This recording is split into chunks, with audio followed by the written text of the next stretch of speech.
If we're going to talk about predicting the future, we can't be wishful about it, because then we're just being silly. If we're going to predict the future, we have to talk about what inevitably must be. Because what could be, that's idle speculation, that's childish. So the belief that Mashiach is coming and that the future is going to be great is not wishful. It's not just that we hope it will be that way, we would like it to be that way. We're talking about something that must be. Basically, the reason Mashiach must come is not because there has to be an end to war, not because there has to be an end to suffering, not because there has to be a reward for the good guys and punishment for the bad guys.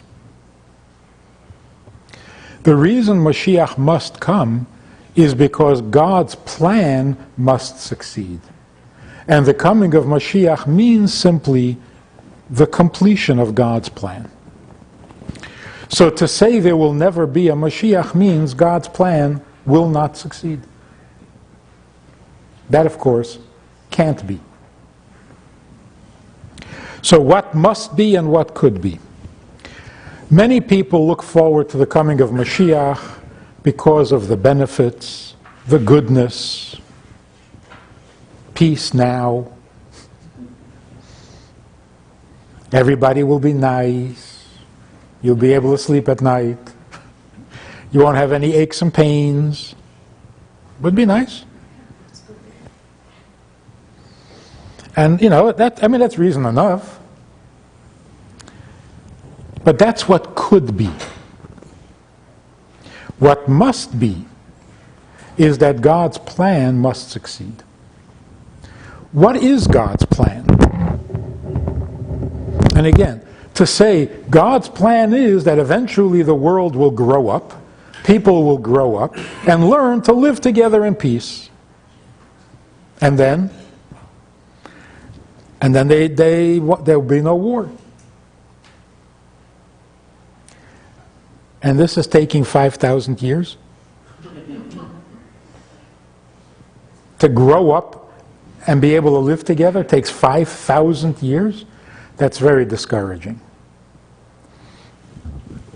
If it's a matter of our growing up, and we haven't done it, we haven't gotten very far at all, in 5,000 years, that's not very hopeful. It's what could be, but there's no guarantee that it will be, or that it must be. What is God's plan? Not that we're going to grow up. God's plan is that eventually He will become as real, as obvious, as necessary to His creation as breathing, as life itself. What will that accomplish? There will be a oneness between the Creator and His creation. On that day, God will be one and His name will be one. That's His plan. And that has to happen. That is happening. One of the differences between what could happen and what must happen, what could happen at any moment. It doesn't necessarily have to be happening right now. The Mets can win again. Doesn't mean they're winning right now. What must happen is happening constantly because it is the truth. The question is only the tipping point, the critical mass. Has it happened enough to reveal and uncover for everyone to see what is happening? So God's plan is that the earth the human condition become divine. And that has to happen. Of course, when that happens, there'll be no war. I mean, to say the least. If people recognize divinity, if God becomes real to people, well, of course there'll be no war. But that's the least of it. There also won't be any pain. Of course. There will be no conflict. Of course not. We've achieved oneness. The real accomplishment is not that we won't kill each other. The real accomplishment is that we will have transcended human nature and acquired a divine nature. That must happen. In practical terms, or somewhat practical terms, how do we go about maintaining this attitude or this belief?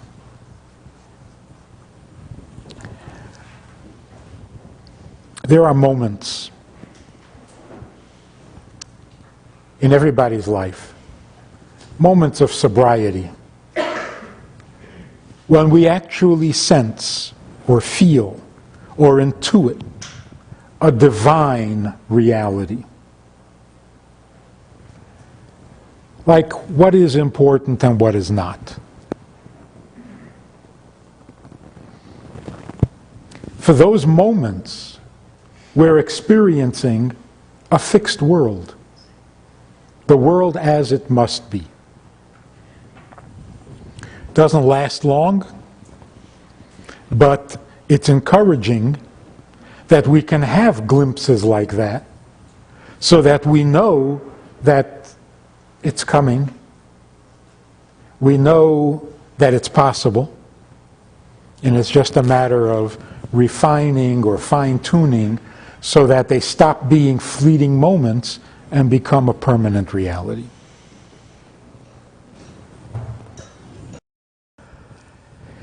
What's going on in the world today? Every time there's bad stuff, painful stuff, horrible stuff, for many people, the faith in Mashiach gets stronger. This is so bad. It is so dark. This has got to be the birth pangs of Mashiach. These are the labor pains. But the pain will produce the birth of Mashiach. That's what we were told during World War II. These are the birth pangs of Mashiach. But to believe in Mashiach when things are bad is not the real thing. Because what it boils down to is, now we really want Mashiach. Now we really know Mashiach must come because it can't get any worse. But then the desire for Mashiach is not a symptom of our refinement, of our higher mindedness. It's simply we don't like to suffer. That's not noble. And then the desire for Mashiach becomes an option. Yes, we want Mashiach to come because if things are terrible. Of course, if things got better, that would be good too. With or without Mashiach. So if the suffering would stop, for whatever reason, we would be happy with that too. So if you want Mashiach because the suffering has to stop, then Mashiach is only an option, a could be, not a must be. The real belief in Mashiach is not a response to suffering or to pain. The real belief in Mashiach is a good world, a beautiful world, a perfectly comfortable world still needs justification. Why does it exist? Why was it created? What purpose is it serving? So when we hold out peace, brotherhood, painlessness, if we hold that out as an ideal, then we're missing the whole point. Picture a world in where there is no pain. A world in where there is no suffering and there's no death. What for? It'll be nice. It'll be very nice for a week, for 2 weeks, for a month. Then what? A good world, a nice world, still needs a purpose. It still needs a higher purpose. Just existing painlessly, pleasantly, doesn't justify. So, when do we really want Mashiach? When we have everything. When everything is good. When there is no pain, or whatever, to whatever degree we can be pain-free. When life is good. When people are good. When society is nice. When the government is effective. If that were achieved, then we would realize how much we need Mashiach. Now we think we need Mashiach because we're in pain. So, the promise of Mashiach is not a promise of reward and comfort and painlessness. The promise of Mashiach is the purpose for which the world exists will be achieved, must be achieved. The coming of Mashiach is, on the one hand,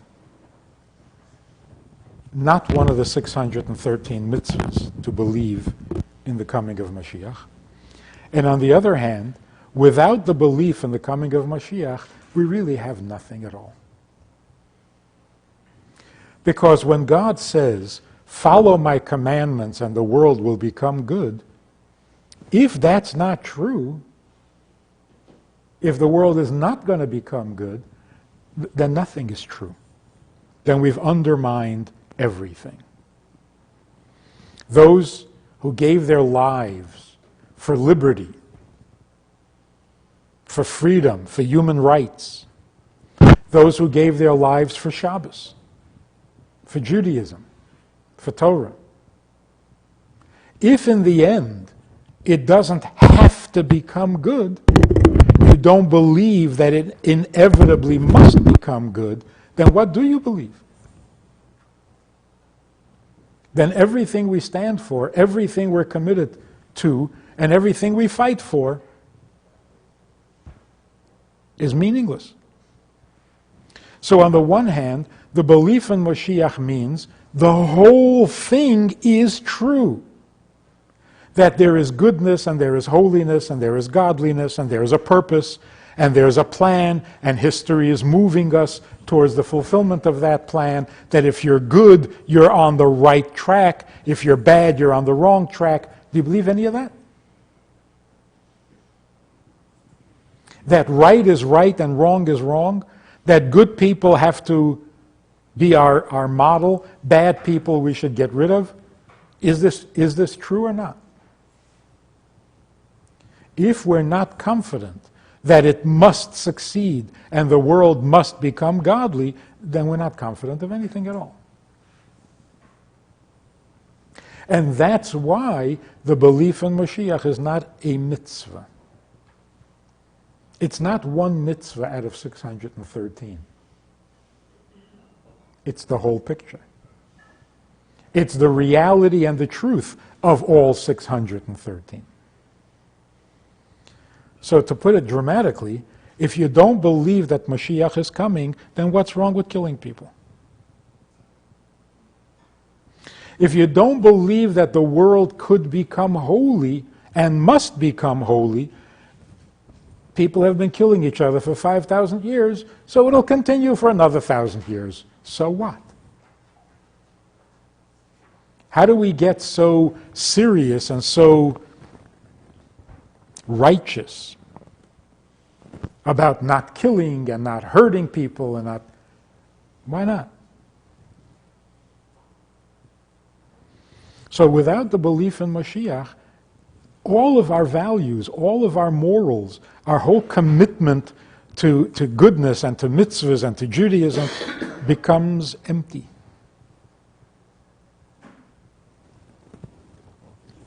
How will Mashiach come? Does it have to be through another war? The Torah says that before Mashiach comes, there will be a great earth-shattering war.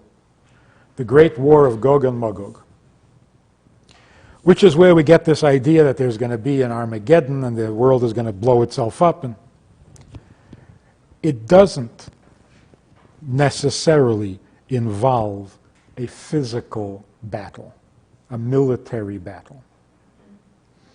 It doesn't necessarily involve the destruction of millions of bad people. In fact, if that's what it takes, then it's not messianic. It is not a divine world where everybody who misbehaved has to die. There's nothing divine about that. That there has to be a war and bad guys have to be killed before Mashiach can come, that doesn't sound right. That sounds like a world that is still divided, that is still in conflict between the good guys and the bad guys. Only the bad guys are going to lose. That's not divine. What does have to happen is the world has to be shaken. The world has to fall apart ideologically, not militarily. People have to realize their mistakes. Mistakes that they've held on to, wrong beliefs, wrong commitments, misguided devotions. They have to fall.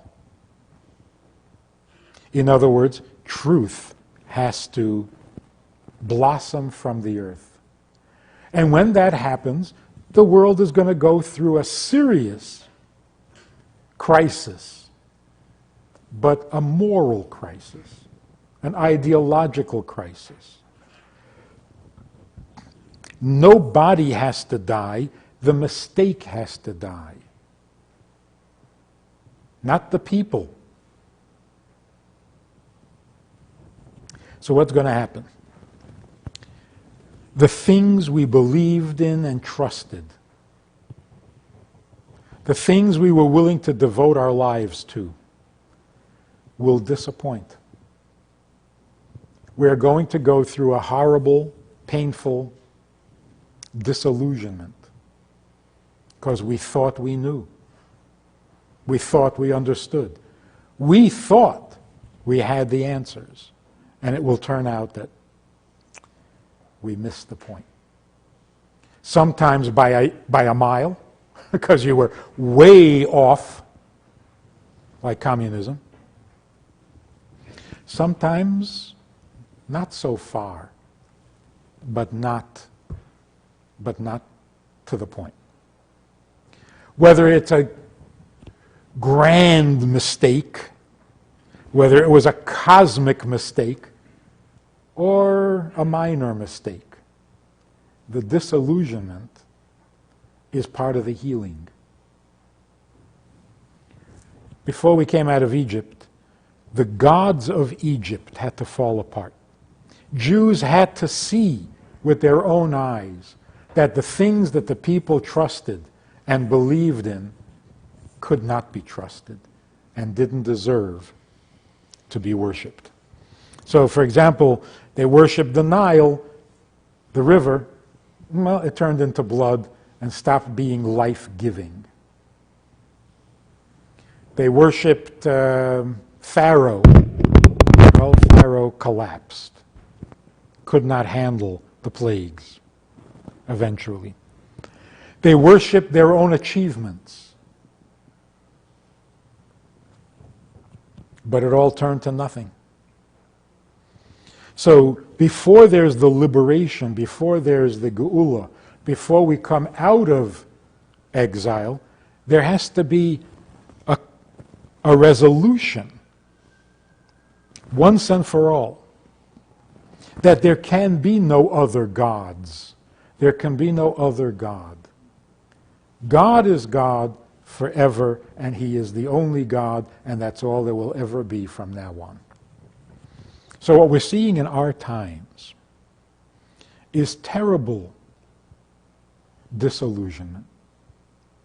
It's not so much the physical tragedies or the physical damage of the tsunamis or of wars and revolutions and so on. It's the ideological disillusionment. Because everything we've ever trusted has disappointed. Let's not talk about the very dramatic things. In the 60s and the 70s, we were given so many promises. There was so much hope. If we have civil rights, we will respect each other. It's not happening. If women have equal rights, families will be healthier, society will be healthier, women will get more respect. It's not happening. If we had open marriages, trial marriages, younger marriages, then marriages will be better. No, they're not better. If we raise our children with a lot of comfort and buy them a lot of things and give them a lot of attention and spoil them, they will grow up to be nicer people. No, it's not happening. Promise after promise, which people really believed in, fought for it. They all disappointed.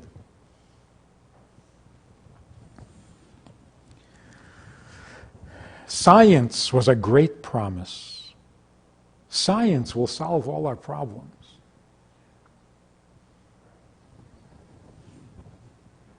Yeah, but we can't plug a leak of oil. We can't stop a leak of a nuclear plant. We thought medicine will solve all our problems. Well, it turns out that we're becoming more and more dependent on more and more things. Implants. Bionic man is becoming a reality. And besides, being healthy doesn't mean you're happy. Religion will save us. And now we need to be saved from religion. So what's left? Communism collapsed. You see, democracy is the way to go. For some people, sometimes, to some degree.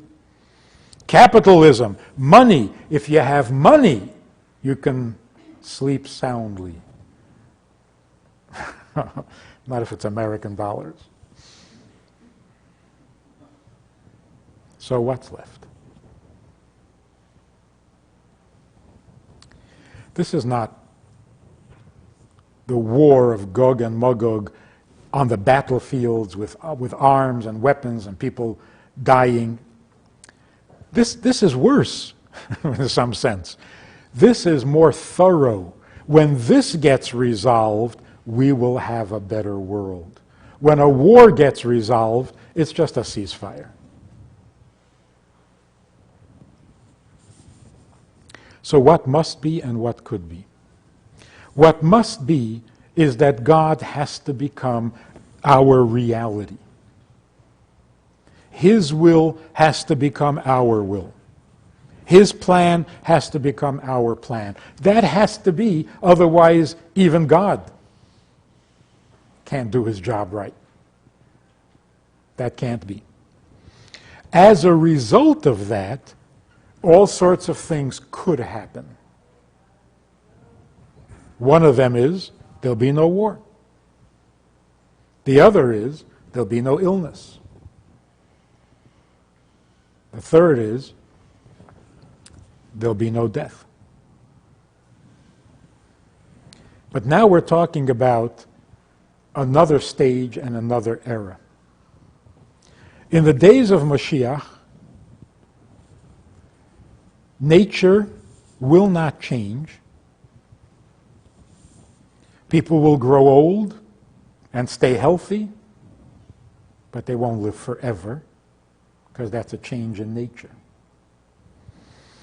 Today, since the flood, or since after the flood, the natural lifespan of a human being is 120 years. In the days of Mashiach, that will be extended. 220 years. But immortality comes at a later stage. After the era of Mashiach. So what's going to happen when Mashiach comes? When Mashiach comes, we will see clearly. The truth will be obvious. Why we're here, what we are here for, what it is God needs from us, that will become obvious. And that will become our only desire, ambition, pursuit. To figure out exactly what it is that God wants.